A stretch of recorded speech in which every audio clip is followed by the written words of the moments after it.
सत्ता मिळाल्यानंतर तुम्ही या गोरगरीब जनतेच्या अशा पद्धतीने हाल अपेक्षा करता, आमच्या आया बहिणांवर अशा पद्धतीने अत्याचार करता, आणि आता अनगरला अप्पर तहसील कार्यालय झाल्यानंतर काय होईल सांगा? तुमचं गाव गेलंय ना? गेले ना कोणेरी? आमचं नरखेड तसं नरखेड भागच घ्या. कुठल्या गोष्टीला आपल्याला कुठल्या गोष्टीला म्हणून आपल्याला तहसील कार्यालयात झाला, अनेक गोष्टींना तहसील कार्यालयात झालं. उद्या एखाद्या मुलगी 12वी पास झाली, 90% मार्क मिळाले, 95% मार्क मिळाले, तिला मेडिकल ऍडमिशन मिळालं, तिचा नंबर लागला. आता जाऊन त्या ठिकाणी ऍडमिशन घेण्याकरता उत्पन्नाचा दाखला लागेल. मुलगी असली तर त्याला सवलत मिळते, फी मध्ये सवलत मिळते, ऍडमिशन मध्ये कोटा मिळतो. त्याकरता उत्पन्नाचा दाखला काढावा लागतो, नॉन क्रिमिनलचं सर्टिफिकेट काढावं लागतं, कधी कधी जातीचा दाखला काढावा लागतो. त्याच्याकरता तहसील कार्यालयात जावं लागतं, तहसीलदाराकडे अर्ज करावा लागतो कागदपत्र जोडून. अर्ज केल्यानंतर तहसीलदार काय म्हणतो? आपल्याला माहित आहे आंबेडकरांच्या कामाची पद्धत कशी आहे. तहसीलदारकडे गेल्यानंतर तहसीलदार आधीच दम देऊन ठेवलेला असता. कुठल्याही माणसाचं काम करण्यापूर्वी आधी आमची परमिशन घ्यायची.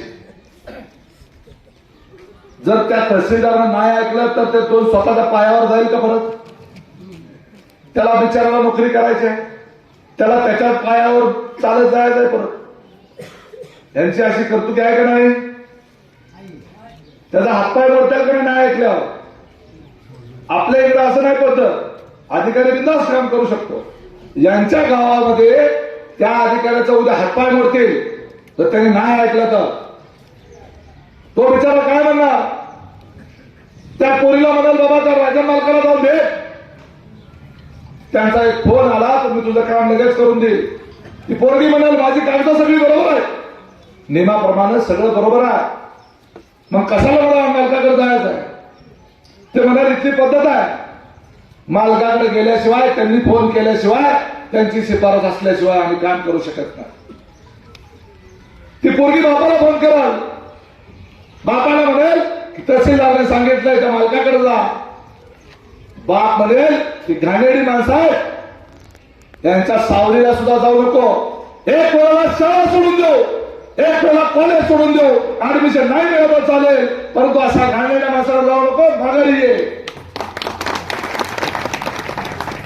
परंतु एखादा बाप पोरीच्या भल्यासाठी, माझ्या पोरीचं भविष्य आहे, तिला मेडिकल जायचं आहे, ती डॉक्टर व्हायची आहे, तिच्या करता तो बाप म्हणेल काळजी करू नको, मी मालकाकडे जातो, मालकाचे पाय धरतो, लोटांगण घालतो, म्हणतो मालक माझा पोरीच्या भविष्याचा प्रश्न आहे, माझी पोरगी डॉक्टर होणार आहे, कृपा करा फक्त त्या तहसीलदाराला फोन करून सांगा माझ्या पोरीला कसल्याही परिस्थितीमध्ये उद्याची शेवटची तारीख आहे, दाखला तर मिळाला पाहिजे. कशासाठी? कशासाठी गुलामगिरी? का कुणाचे पाय धरायचे? का कुणाच्या पायाला लोटांगण घालायचं? एकेकावर अशी वेळ येणार आहे, लक्षात ठेवा. जर ते कार्यालय अंडरमध्ये राहिलं तर स्वाभिमानानं कुणाला सुद्धा जगता येणार नाही, ताटपणाने कुणालाही जगता येणार नाही. स्वतःच्या घरचं खायचं आणि ह्याच्या पायाची लोळण द्यायची, ही पाळी तुमच्यावर आमच्यावर येणार आहे. आणि मग त्या दोन गावड्यांच्याकडे जर एखाद्या अशा पोरीला, महिलेला पाठवायची वेळ आली, किती अडचणीचा प्रसंग आहे. त्यामुळे ही अत्यंत भयंकर पद्धतीची चित्र निर्माण होणार आहे. हे ठरवून असताना त्यामुळं अंगरला अप्पर तहसील कार्यालय केलं.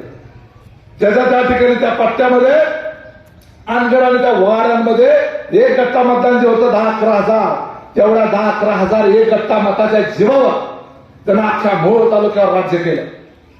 स्वतःच्या गावची ग्रामपंचायत विरोध करतो, एक हाती सत्ता होती, मग इतर गावांमध्ये काय नाही केली, माणसं बसवायची होती, सगळं तुमचं ऐकत होती, लोक सगळं पुढारी तुमचं ऐकत होते. काय नाही बाकीच्या गावांमध्ये विरोध केल्या ग्रामपंचायती, त्यांना सगळ्या गावात भांडण लावलं, 2-2, 3-3 पार्ट्या केल्या, त्यांच्यात भांडण लागली, एक गट गेला तर दुसरा हातात राहायला पाहिजे, अशी व्यवस्था केली. मोहोळ तालुक्यात एकाही गावामध्ये बिनविरोध इलेक्शन होत नाही. बाकी सगळ्या गावामध्ये इलेक्शन लागतं, ह्याच्या गावात फक्त इलेक्शन होत नाही. ह्या एक गट्टा मताचं सूत्र त्यांनी ओळखलं. म्हणून कानगर अप्पर तहसील कार्यालय केलं. 1,60,000 मताचा पट्टा आहे सगळा तेवढ्या तहसील कार्यालयाच्या अंतर्गत.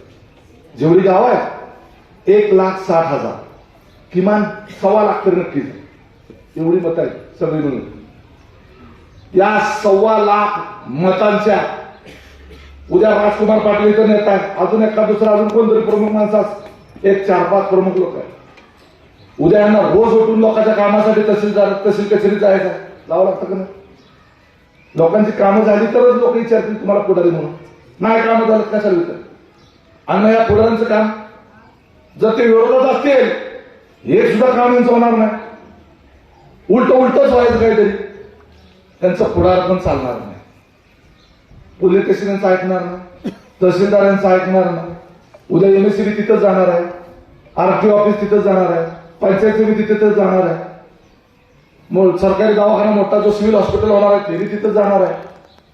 एक करून सगळीच्या सगळी सरकारी कार्यालय मोहोळ शहरातून अनगरला घेऊन गेल्यानंतर त्या ठिकाणी त्याच्या विरोधातल्या कुठल्या नेत्याचं कसलंच काम होणार नाही.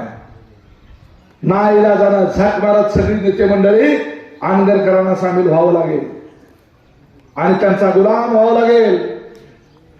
आणि असं करत करत हा सगळा पट्टा जो आहे तो एका असा ताब्यात घ्यायचा आहे. जसं अनगर आणि वाड्या त्याच्या ताब्यात आणि मुठीत आहे, तसा हा सगळा जेवढी 42 गाव आहेत अशी एका मुठीत आली पाहिजे, म्हणेल तिथं वाकली पाहिजे.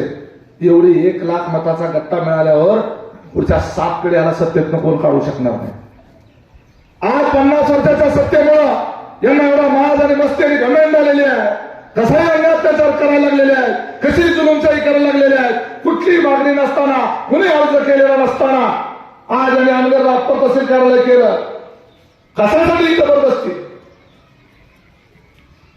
विचार करा, जर ते कार्यालय तसंच राहिलं काय हाल होतील तुमच्या पुढच्या पिढ्यांचे, या चालू पिढीचे काय अपेक्षा होतील. त्यामुळे विरोधक जरी असले, त्या गावातले असो किंवा अख्ख्या तालुक्यातले असू द्या, विरोधकांनी सुद्धा विचार करा.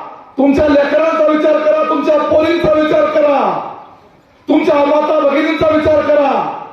या डाकू लोकांच्या तावडीमध्ये तुमच्या आया बहिणींना उद्या तहसीलच्या कामासाठी घेऊन जायचं का, ह्याचा विचार करा.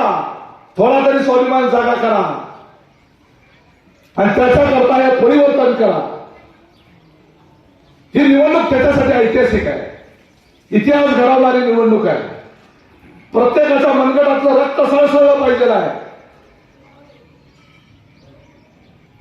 हा अन्याय आपल्याला कसल्याही परिस्थितीमध्ये जर कायमस्वरूपी गाळायचा असेल, संपवायचा असेल, ही निवडणूक अत्यंतिक महत्वाची. जर या निवडणुकीत पुन्हा यशवंतमाने आमदार झाला तर तुमच्या पिढ्या, आपल्या सगळ्यांच्या पिढ्या बर्बाद झाल्या म्हणून समजा. कामं कमी नाही तर जास्ती होतील. विकास कामं आज होईल नाही तर उद्या होईल. रस्ता आजचा उद्या होईल नाही तर परवा होईल. परंतु जे संकट तुमच्या पुढे मांडून ठेवलेलं आहे ते तुमच्या आमच्या घरापर्यंत, कुटुंबापर्यंत येणार आहे, तुमच्या आमच्या लेकरा बाळापर्यंत येणार आहे. हे संकट अतिशय गंभीर आहे. ही पोरं शानी नाही, ती बापच किती कर्तृत्वान आहे आपल्याला माहित आहे, बरोबर आहे. बाप किती कर्तृत्वान आहे. एक सोडून 3-3, 4-4 बाया ठेवलेल्या आहेत. आरोप जे करतोय ना त्याचा मोगम मी कुठलाच करत नाही, मोगम करत नाही. म्हणून ते मी बोललोय त्याच्यावर बोलायला येत नाही, दुसऱ्याला बोलायला होते. बोललं की अडकते, फसतंय का नाही. त्याला काय नाही, ह्याला माहिती कुठून मिळते. आता घरामध्ये जेवताना पहिलं ते गडी वाढायला असायचं. आता काय सांगितलं त्यांना, ते नीट टाकते सगळं जेवणाचं पातेलं बितेलं ठेवून जायचं. आमच्या आम्ही हाताने घेतो म्हणते, पण बाहेर मोबाईल तर काढून टाकलं घरात लोकांना. त्याला वाटायला घरातली माणसं माहिती घेतली. एक यांना ठेवलेल्या बाईचं पोरगं डॉक्टर झालंय. डॉक्टर झालं, कुणाचं त्याचं असेल ना तर त्या बाईचं नावाचं असलं आधी, कोणाचं का असं, पण ते पोरगं डॉक्टर झालं. डॉक्टर झाला, त्याला आता हॉस्पिटल बांधून द्यायचं. ती म्हणलं आता ह्याला कारखाना दिलाय, ह्याला हॉटेल घेऊन दिले 5 स्टार सोलापूरला, माझं काय? ती म्हणलं तू सेकंड हँड आहे बाबा, तुला एवढं दूध चालत.